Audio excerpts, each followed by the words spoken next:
afternoon, everyone. This is Jared Rand, and welcome to the Global Guided Meditation Call for February 7th, Sunday, 2021, 3 p.m. Eastern.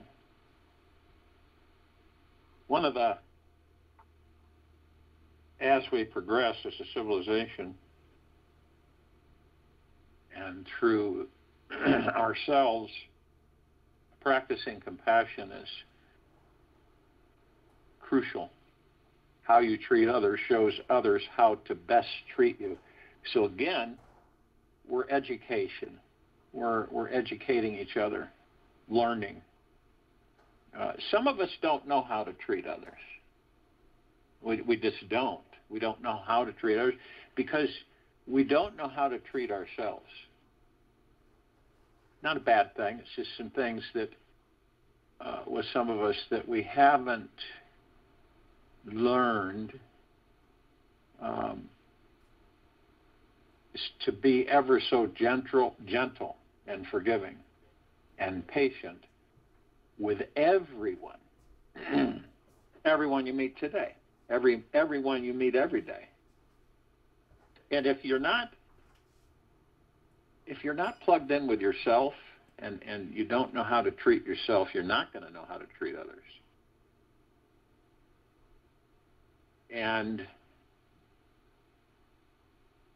so be ever so gentle, forgiving, and patient with everyone you meet today, tomorrow, the next day, the next day, the next day, as if they were all once little babies in need of love. Who knows? Maybe they were, and maybe you were, or still are.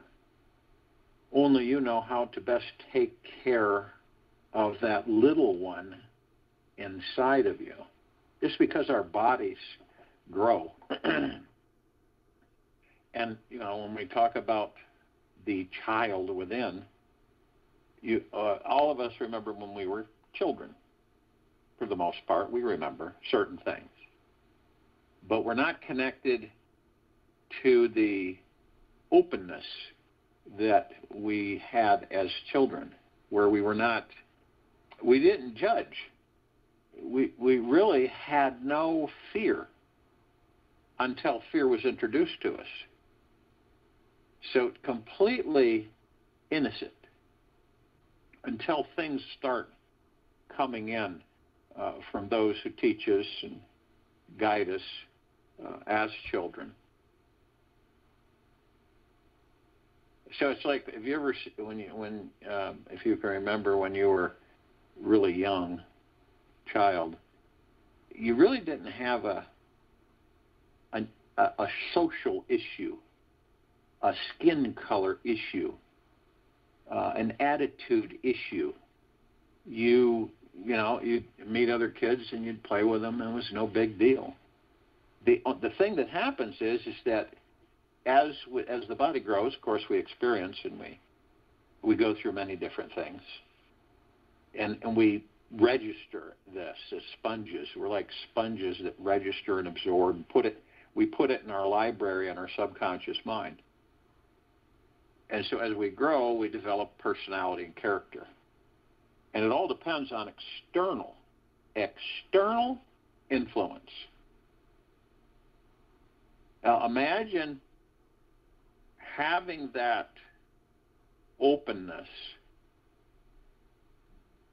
in an older body. It'd be quite interesting, wouldn't it? Where you're always asking questions, you're always wondering, and you're always trying to figure out things.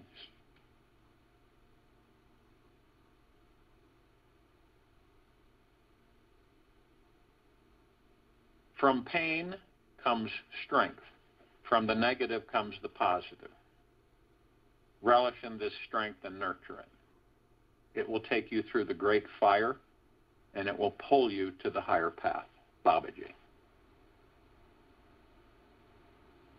One of the most fundamental aspects of moving energy into form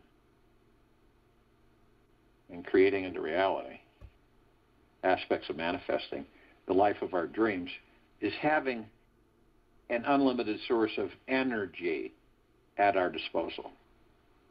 And this means that our body is operating physically, emotionally, and mentally every day at its peak. To reach the top of any summit in this life, one must train for it.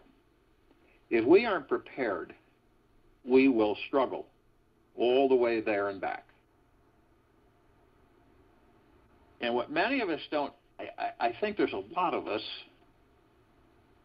that haven't come to the understanding that physical exercise is an essential key to tapping into our hidden spiritual resources.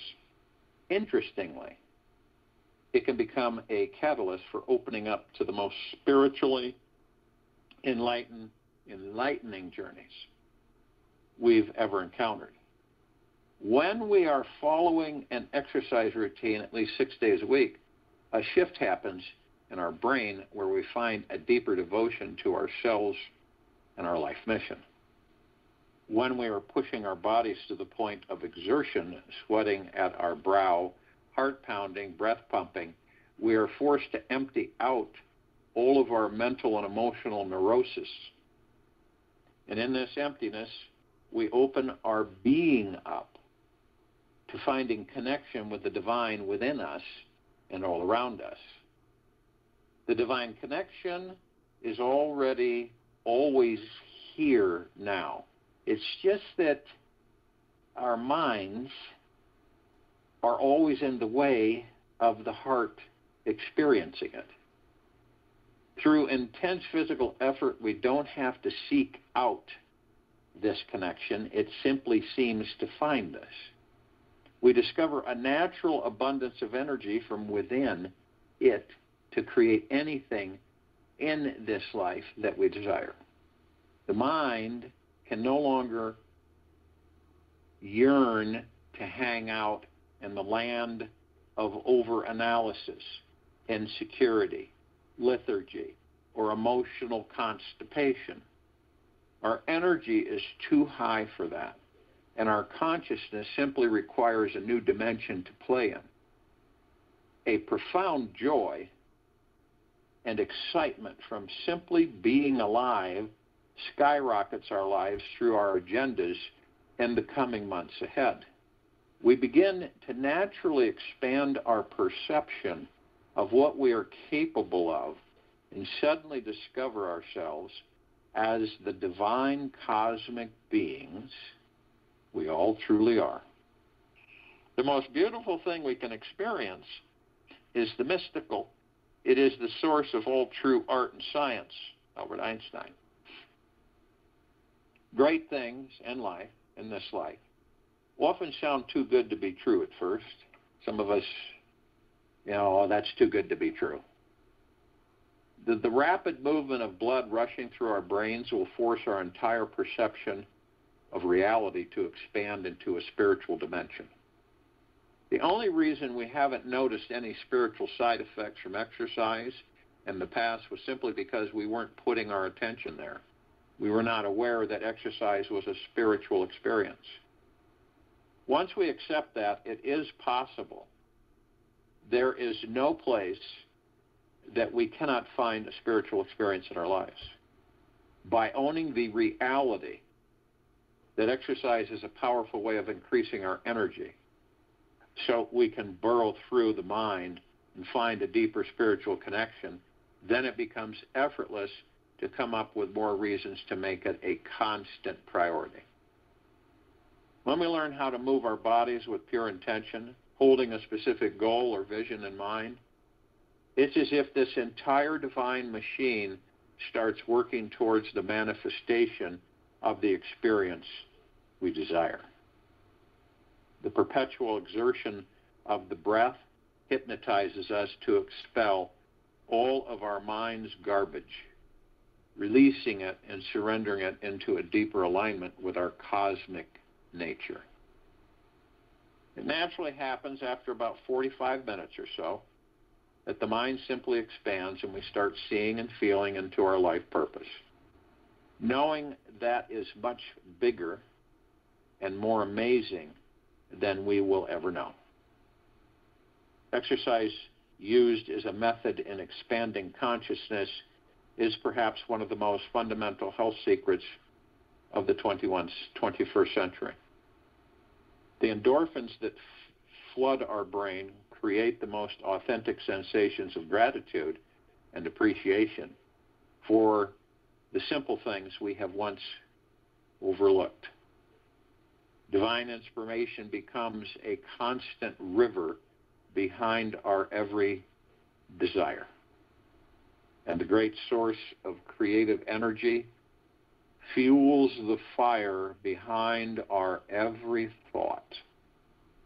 We seem to step aside and witness the spiritual being living its life through us.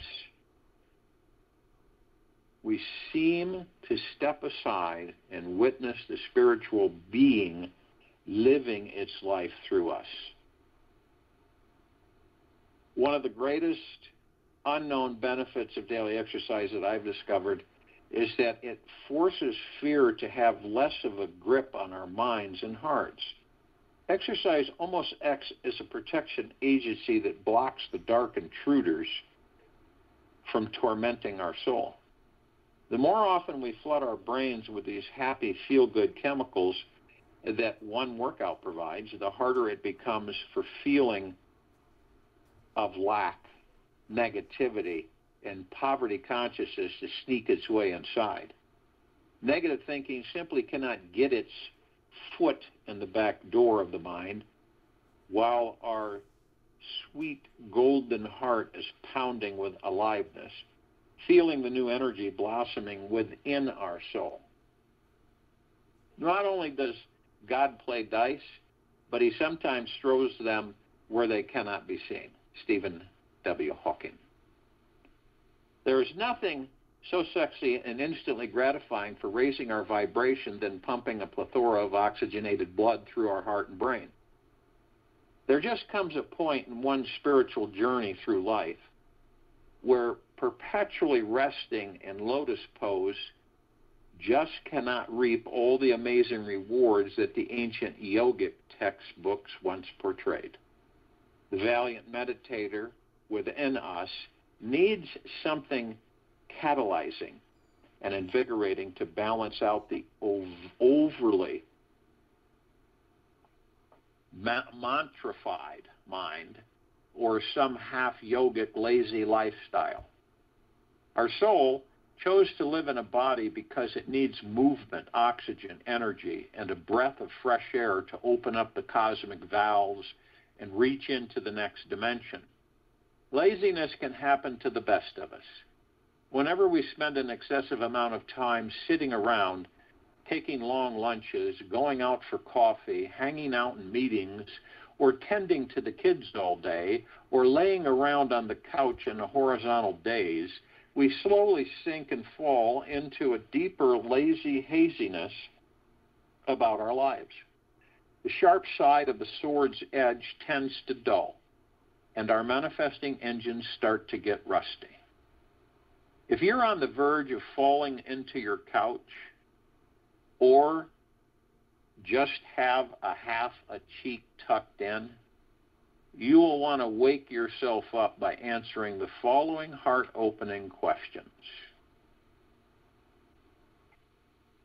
No matter how hard it may be to answer these questions, don't give up. Sit with these questions until an authentic answer arises within you.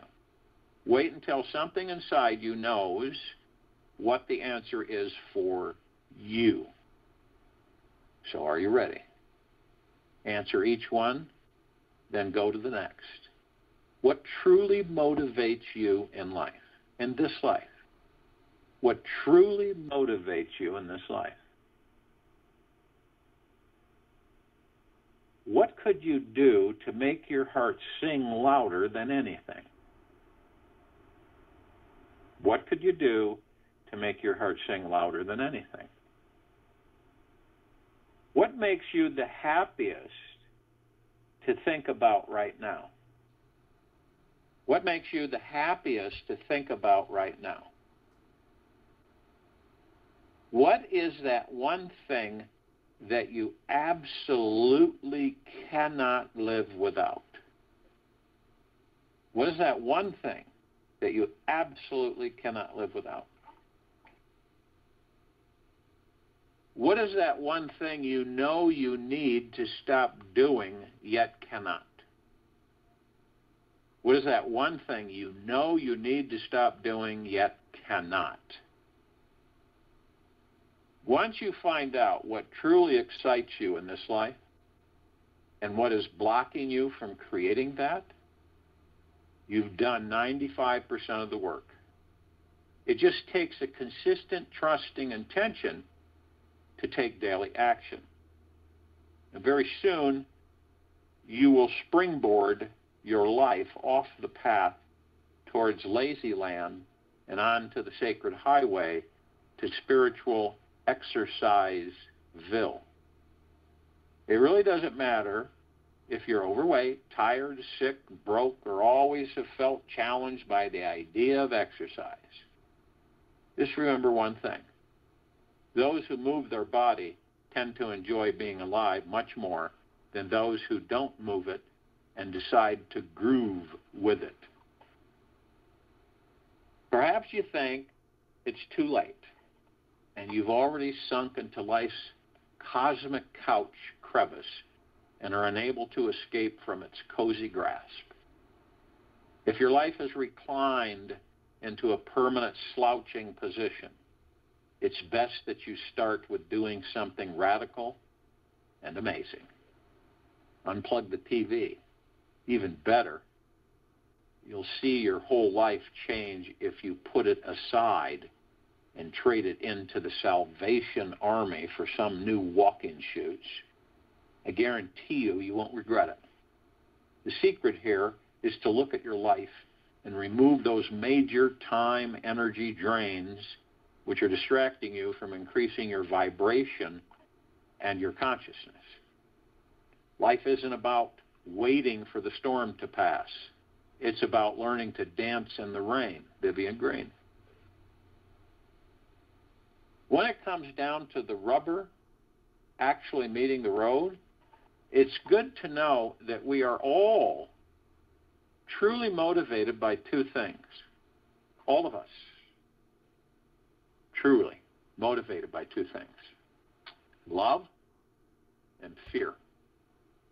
We are motivated to avoid the life we know is more painful. And we're motivated by a vision that inspires us and makes us feel good about doing what we love. Strong emotions may rise when we see a movie about a happy, fit, successful person who exercises and a film about a sad, gluttonous, struggling, broke person who refuses to leave the sofa. We need these extremes to help us find the middle path, where we can transcend all our blocks, hesitations, and insecurities that have been following us for lifetimes. One of the most empowering things you can do this week is to devote a day, one day, to find out where your excuse saboteur lives. One day to find out where your excuse saboteur lives.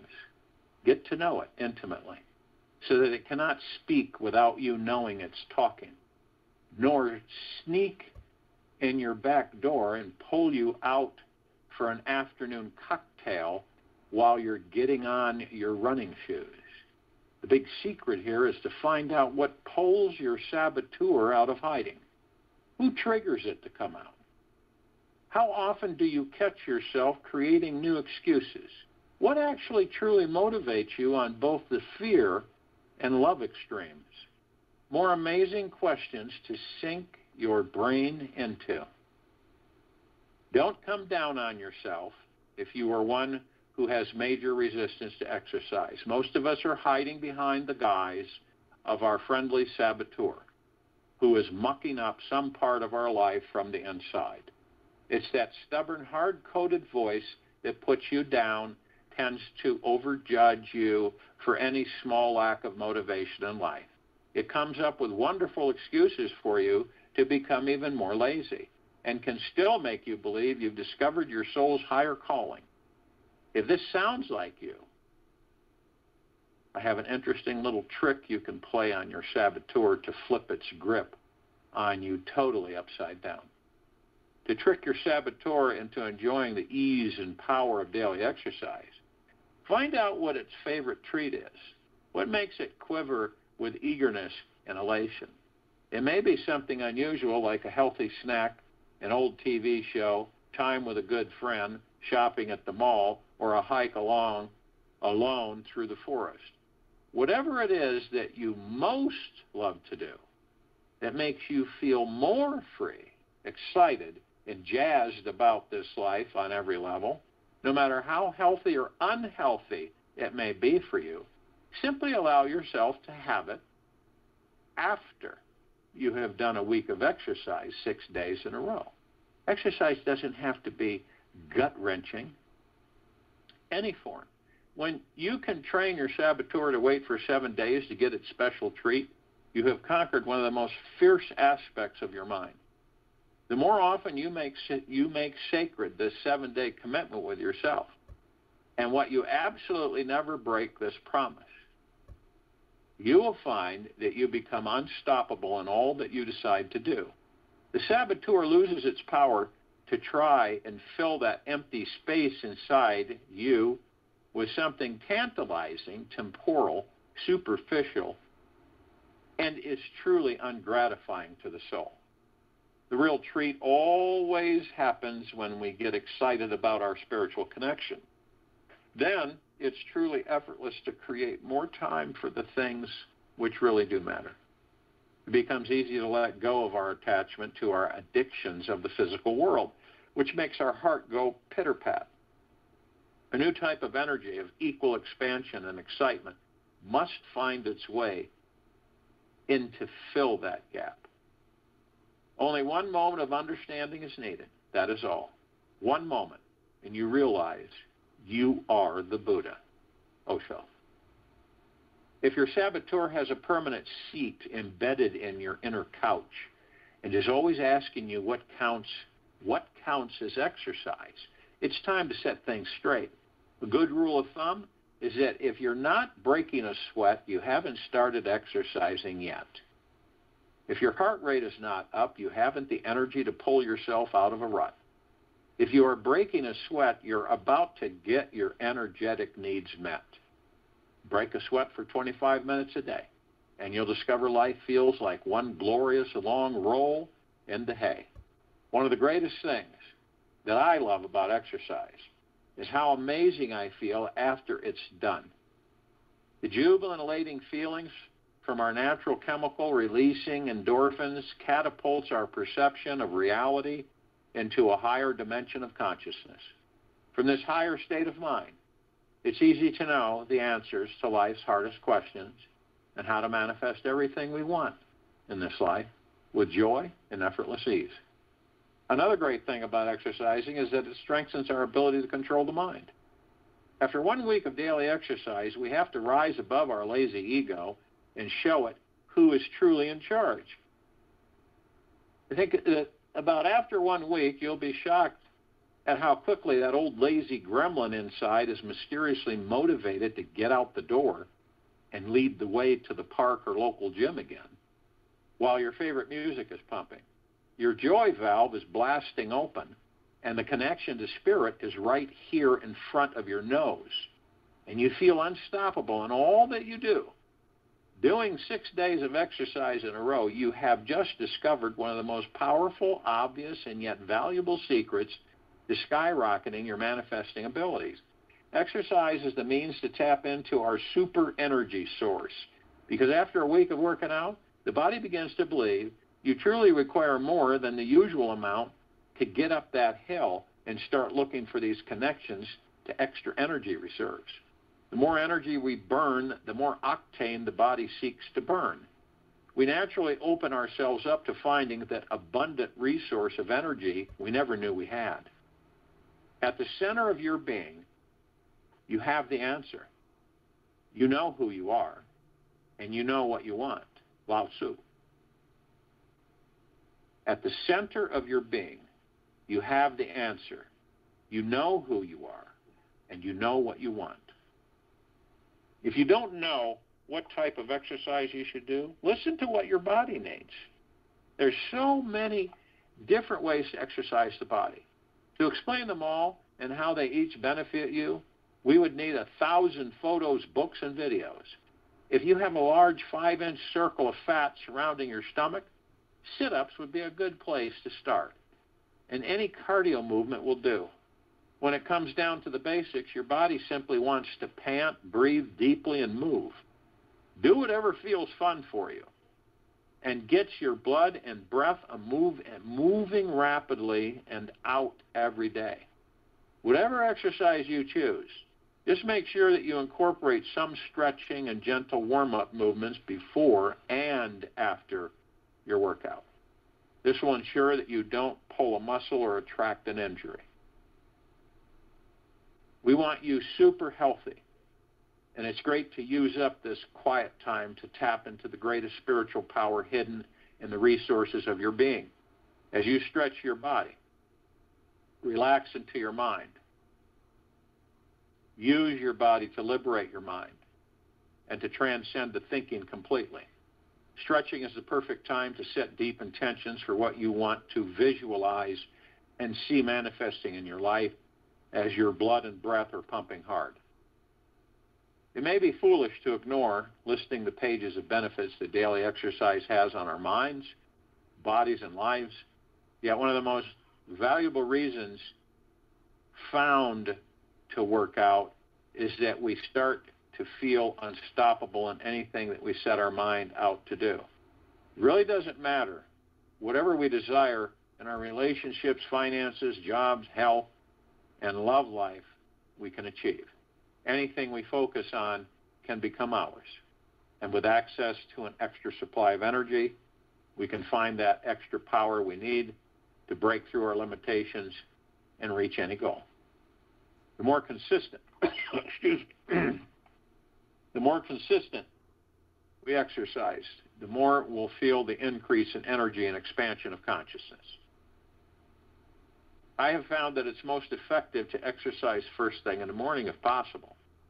Or some of us have a different clock. We exercise in the evening.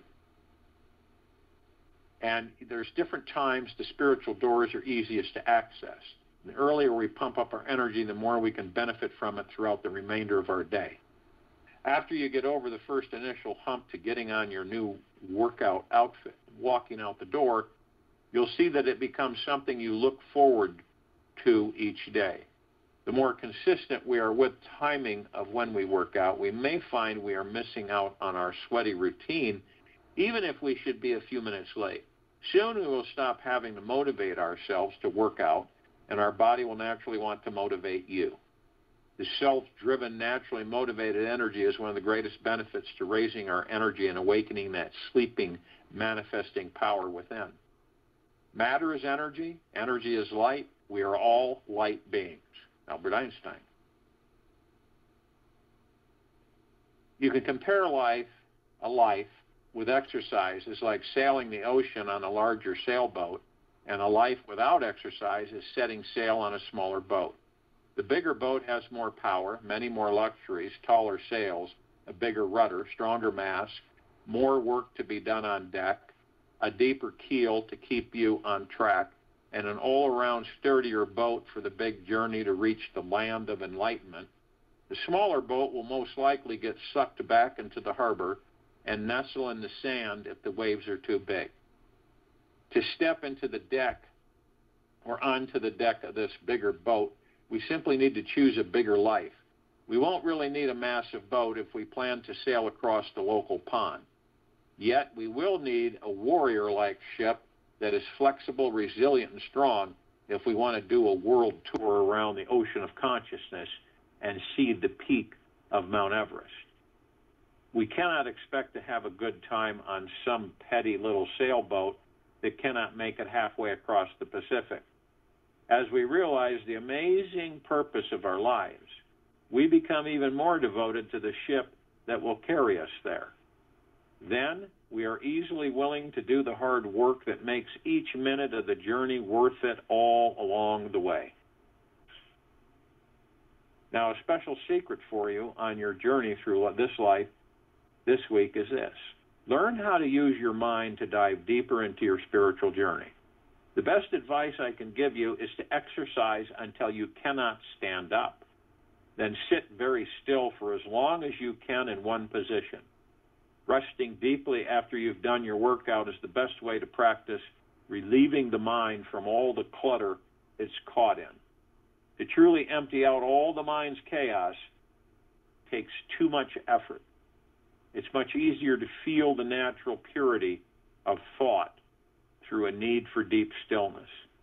In your deepest still point, a sudden surge of energy will pour through your being on every level. When this occurs, bathe in this energy. Know that it is infinite and allow it to guide you spiritually to the next level. So if you will, go to a place where you're not going to be interrupted. And I'm sure we all are. And watch your body let go as well as you. You're at the head. You're the master and commander. So watch your body relax. Drop, surrender, let go of all the baggage, all the anxiety, the stress, the fear, the worry. Whether the worry about yesterday or tomorrow. Anything that has embraced you, that's caused you dissettledness, where you just let it go. Ask yourself one question every single time. Is this serving me the greatest good? And if your answer through the heart-mind, you will immediately know that it will say, no, it is not. Surrender and let go. And that's how you do it. And don't fear letting go, because you're a divine, infinite being. There is no fear. The fear is the illusion. You are immortal. You exist throughout eternity. So, doesn't it make sense that you, in stillness, let go and surrender all the things that do not serve your greatest good? And only you know what your greatest good is. Once you do this, the body responds and totally lets go, relaxes. All the stress and tension from the cervical spine, the back of the neck, all the way down to the lower lumbar, all the way down your spine, your head, your face, your shoulders, your arms, your hands, your legs, your feet, all of it. Disperse it. Eliminate it. Only you can do it. Once you do, your body is relaxed. You're floating in a hammock. You don't have a care in the world, and you hear nothing. There is no chatter. There is just deep silence. Total relaxation. Complete ease.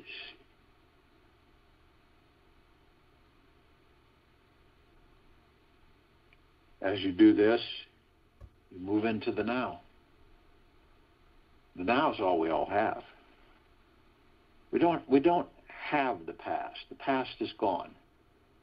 We've experienced things. Sometimes we go into the past. Sometimes we reminisce. But we don't stay there. We leave. We move into the now, the space between heartbeats. Some of us, however, will stay in that past too long. And we will take that past and we'll bring it into a future that doesn't exist, and we'll create that future from that past, and we will relive that past in that future. This is why some of us wonder why in different directions in this life, why we end up doing the same things, but with different flavors. Why we keep ending up in the same place. Others, we reminisce of the future. We go into the future. We wonder, what if this? when this, when is this going to happen? When will I meet this person? When will I have this money? When will I have this? What if this happens? What if that happens? And all along, the true peace and the true calmness and the true confidence through the heart-mind is only found in the now. Whatever you're doing in the moment is your focus. And what this does is it stills that noise, that chatter that we all get of tens of thousands of thoughts every single day, most of which aren't ours. So by stilling the mind, we move into the now. We step outside the mind, the ego, the subconscious mind. We watch them. We master them. So we no longer are the slave to them. They are the servant to us. They make great servants and horrible, horrible, horrible master. Now, how do you stay in the now? Your breath, your divine positive energy. Your breath is divine positive energy. It's multifaceted. And when you focus on your breath, you're in the now, every single time. As soon as you focus on your breathing, you're in the now. The breath can't be yesterday. It can't be tomorrow. It's only in the now. So we wander. All of us will wander. It's just almost like it's uncontrollable. You just have these thoughts and you just start going away with them. But when you're consciously aware you're doing that, just I'll focus on my breath, and I'll be in the now.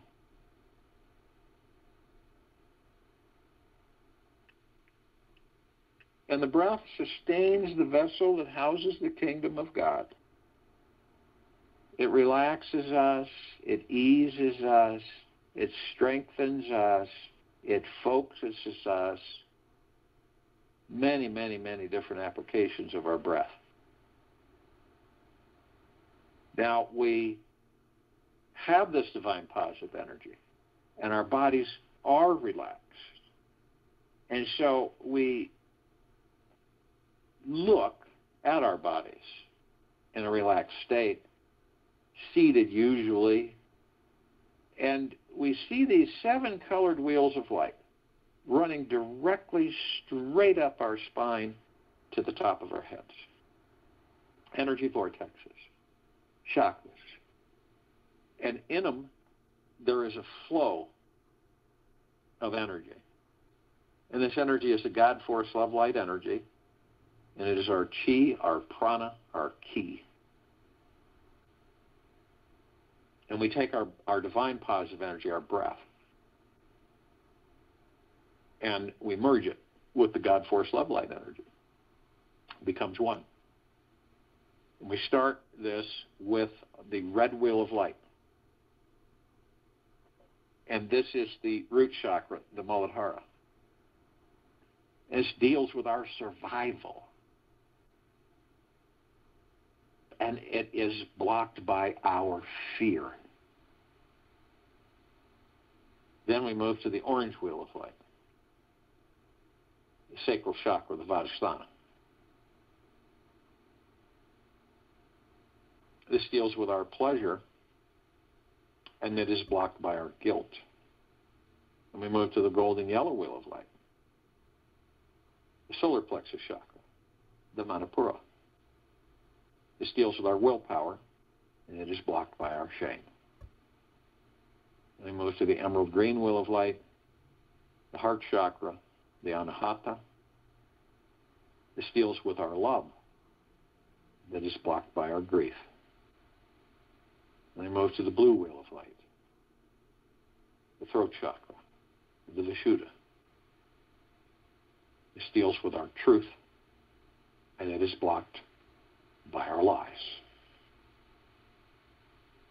Then we move to the indigo wheel of light, the third eye chakra, the Ajna. This deals with our insight, and it is blocked by our illusion. And then we move to the crown chakra, the violet wheel of light, the Sahasrara. It deals with our cosmic energy, and it is blocked by our ego attachment. Knowing this, and the flow of this energy, knowing that these energy vortexes that connect us to the spiritual plane, astral plane, all the particles of existence, then understanding what gets blocked in us. What happens to the organs when these energy vortexes are blocked? One of them, two of them, three of them. What happens? We are affected physically and emotionally. It's good to know that so we know how to navigate and we know how to tend to ourselves. So these energies we've brought to the top of our head. We hold them briefly. We are light. We are love. And we are God. And in that brief moment, we compress and condense these energies into pure liquid energy, omnipotently powerful. We release it over our pineal gland. You can watch this through your heart, mind's motion picture. You see your pineal gland however you see it. I see it as a green ball, rosebud. As soon as I pour this liquid energy over it, it completely expands into a fully bloomed rose, fully blossomed, massive with multicolored petals and a wonderful fragrance. And it sends out shimmers of energy of complete, deep, eternal peace, deep within us. A wonderful,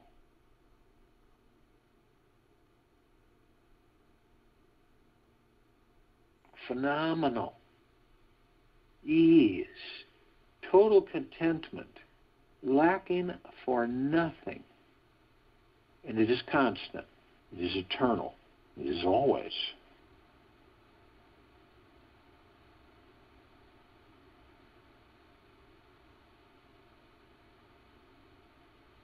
And this opens up our awareness of who and what we are. We're everything. We're everywhere. The pineal gland connects us to all things, all the particles of existence. It opens up all the gateways that have always been there that we were not consciously aware of. It is our primer to all things. We also are consciously aware. And understand the collective consciousness, there are parts of the collective consciousness that are not awake. They are asleep. This is why we concentrate on understanding, complete understanding that we are consciously aware, that we're of and from the highest of deepest, deepest, deepest eternal love, and of and from the highest of deepest, deepest, deepest eternal gratitude. Where is that highest? Within us. We're also consciously aware that this body we're in, our heart mind, our ego mind, our subconscious mind, our soul, our spirit, our higher self, the God source, pure consciousness, all one. So we are heaven, literally heaven, on this earth. And we're aware that every step we take is paradise. We create it. And we're learning to shine our light, God force, love, light, energy, outward, flooding everyone, everything, all life, the highest supreme value in the universes, always eternal. All of our brothers and sisters, all parts of us, head to toe, inside and out, with this love, light, energy. So doesn't it make sense that you have all of these little gods who all make up the one God, all consciously aware, shining their light everywhere, so then you could understand why this planet would glow. A God planet that glows with pure, deep, eternal love and gratitude.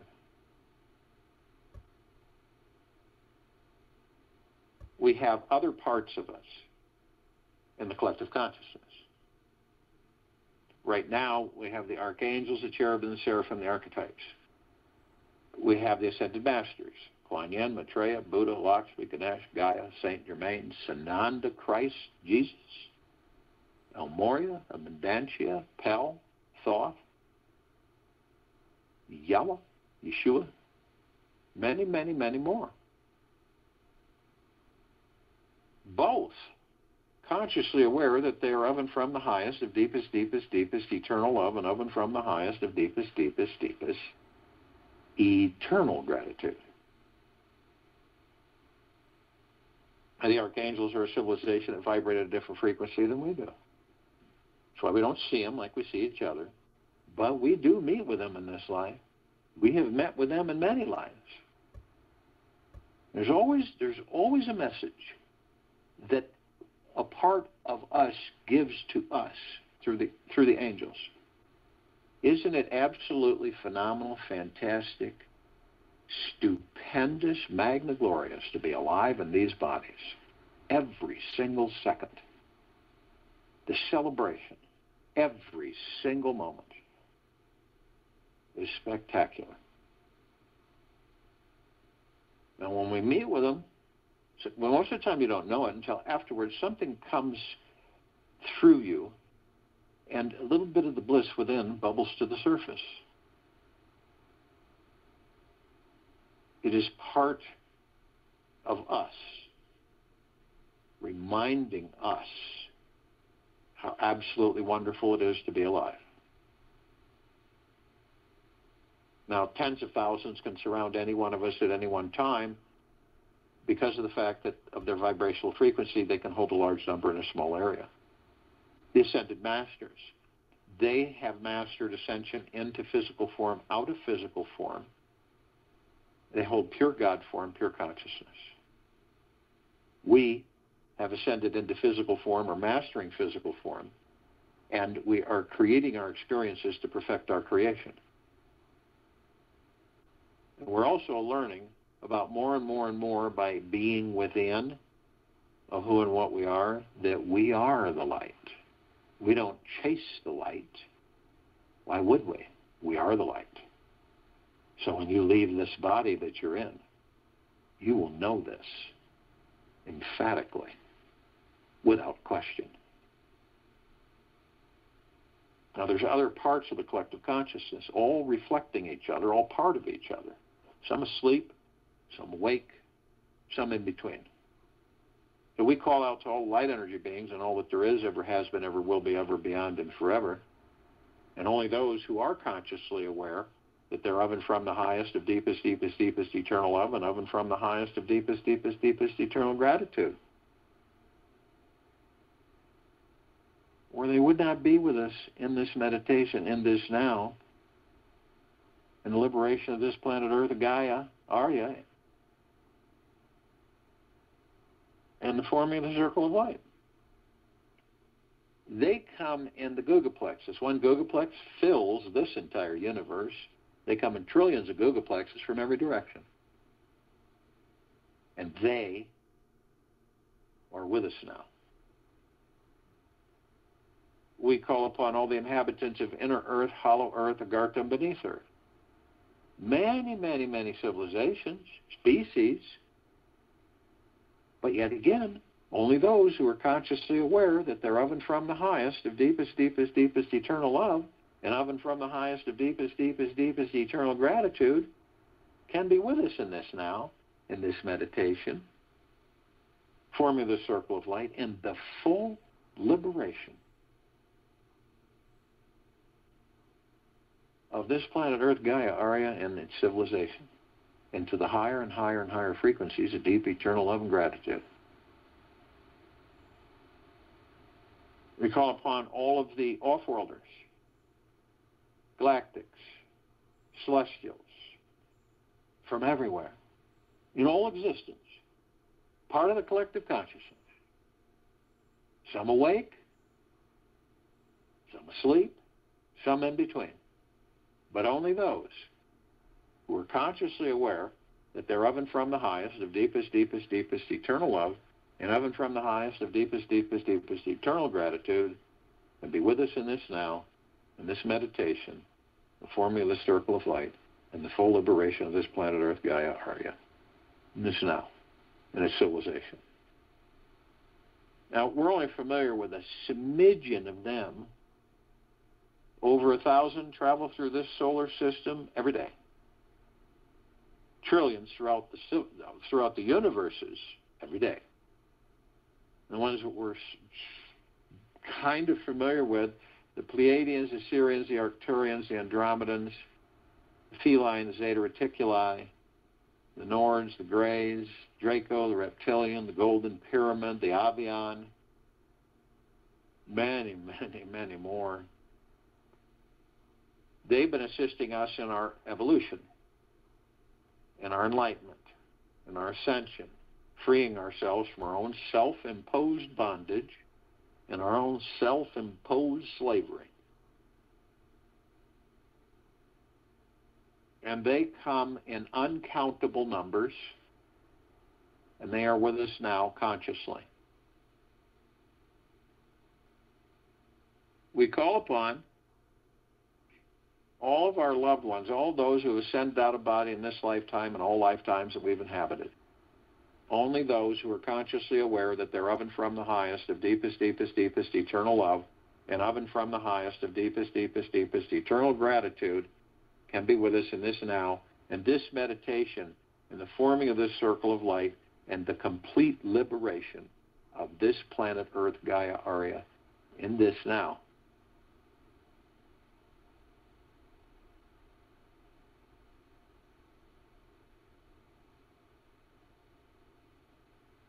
And they come in the billions, and they're with us now consciously.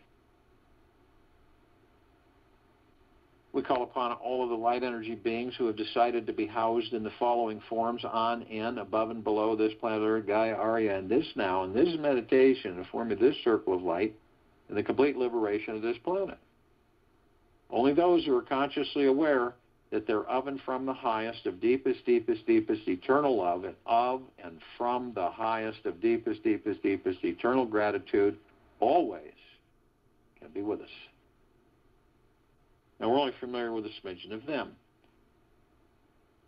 because they come in the trillions of shapes, colors, sizes, forms, configurations of which we've never seen before, let alone know. So the fairies, the sprites, the elves, the gnomes, the dwarves, the trees, the trolls, the elementals, earth, air, water, fire, ether, wood, the mermaid, the dolphin, the whale, the pegasus, the unicorn, the centaur, the minotaur, and many, many, many more.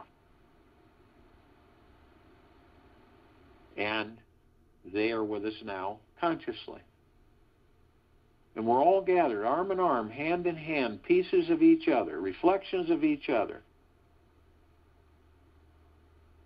All one. All of our gods. We're in full compassion, non-judgment, non-ego, non-negativity, stillness of mind, gentleness, kindness, generosity, humbleness, bliss, joy, peace, tranquility, benevolence, abundance, prosperity. And we are all one. We are all God, and we are all love. And our God light, love, force, energy, continues to intensify and continues to expand. It is in all that there is, ever has been, ever will be, ever beyond, and forever. We immediately form a massive circle of light. The light emanates from our core, our true essence, our divine perfection, our God source within each and every one of us. This circle of light is at the equator of this planet. It is so bright that it grays out the darkness of sacred space. It would take 1,000 billion suns in this solar system to even come close to its radiance. And we are flooding all parts of ourselves, all of our brothers and sisters, all life, the highest supreme value in universes. Always. See and feel that through your heart, mind's motion picture. If you really want to know what liberation looks like, into the higher realms, into the higher frequencies, that's what it looks like.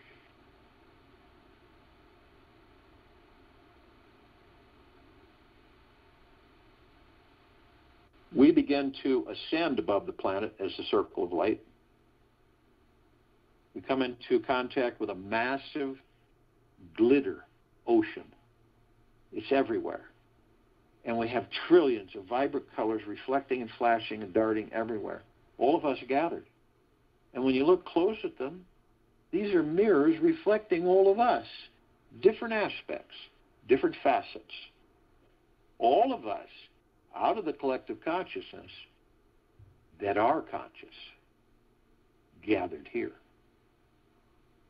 We're met with the emerald green flaming healing light of Archangel Raphael. This is the column of light that reminds us all that we are the power of healing. If you don't know it now, you will eventually. Then we're met with the violet, blue, purple flaming light of Archangel Michael.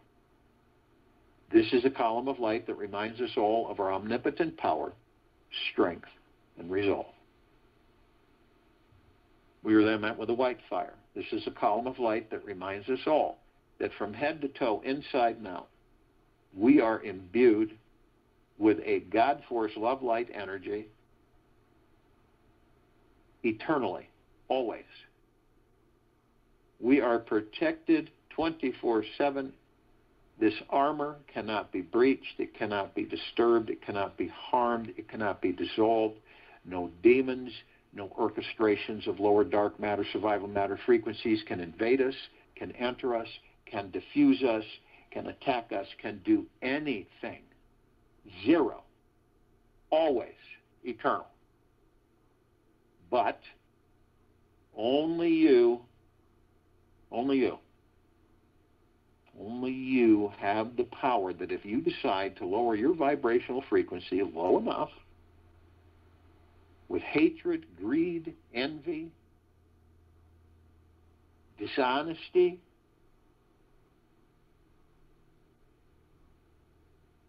fear, you will create a breach in your white fire armor. Enough so to allow lower dark matter, survival matter frequencies to come flooding in. If you do decide to do this, whether conscious or unconsciously, you're met with the purple transmuting flame. This is a column of light that reminds us all that we can bring in the purple transmuting flame. We can transmute all these lower dark matter, survival matter frequencies into neutral light substance.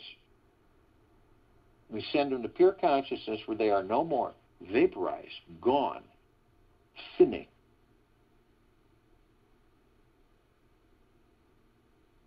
We're then met with the violet ray. This is a column of light that reminds us all that we can bring in the violet ray right behind the purple transmuting flame. We can cleanse and purify the area where these lower dark matter, survival matter frequencies were, sealing the breach in our white fire armor, restoring our high vibrational frequency of deep eternal love and gratitude. We are then met with a golden light, pink light. This is the column of light that reminds us all that we are the sun. We are the sunlight. We are the sun sets and the sun rises.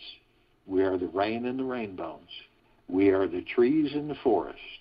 We are the soils. We are the ocean, the rivers, the lakes, the streams.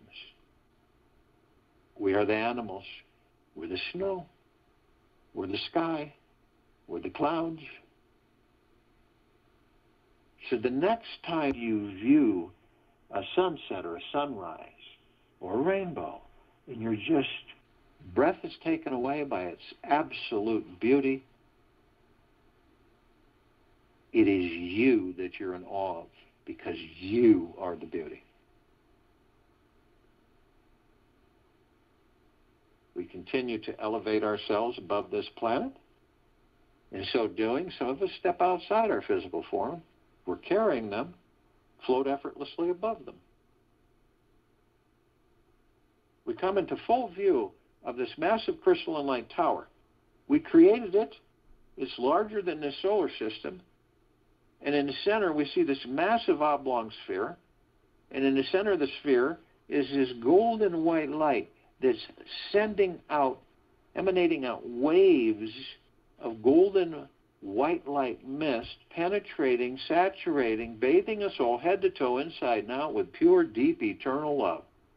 Always. We have all these color bands around it, each one sending out waves of mist, penetrating, saturating us all, of gratitude, of gentleness, of kindness, generosity and humbleness, bliss and joy and peace, tranquility, benevolence, well-being, abundance, prosperity, wealth, always eternal.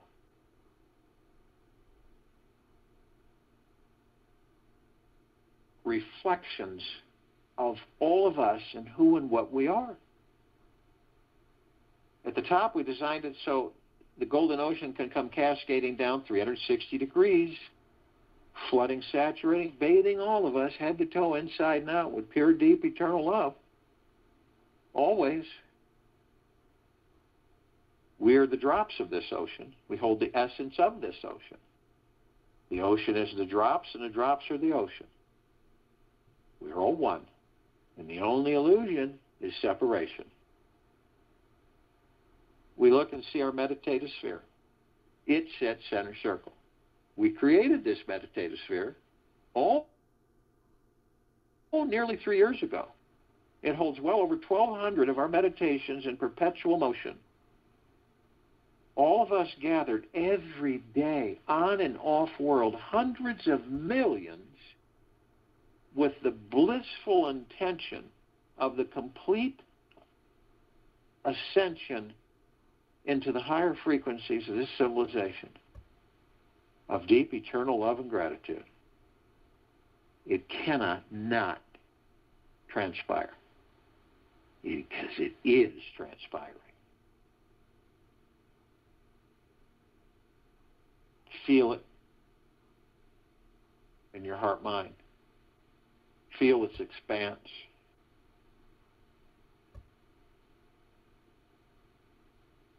That's why this meditative sphere can be seen, heard, and felt in all that there is, ever has been, ever will be, ever beyond, and forever.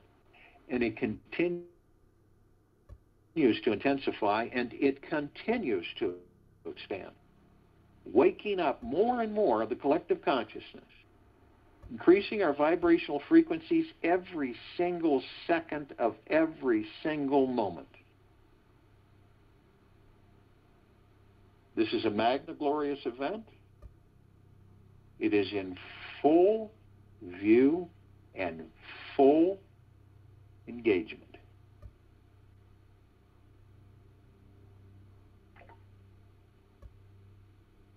And when each of us embrace the understanding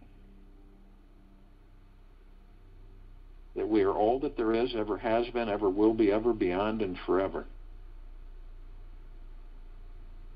Matter is energy, energy is light. We are all light beings. Join you in meditation and return to close us out.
Take an easy breath in through the nose.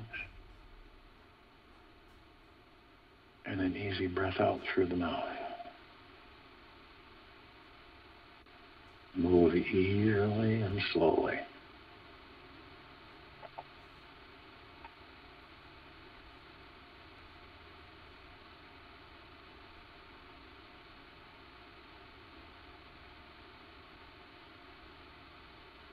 At the center of your being, you have the answer. And you know who you are, and you know what you want. Only one moment of understanding is needed. That is all. One moment. And you realize you are the Buddha.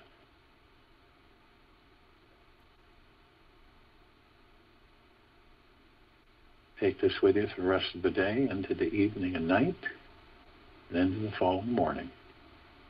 And we'll return here February 8th, 2021, Monday, 3 p.m. Eastern, to continue our global guided meditation call.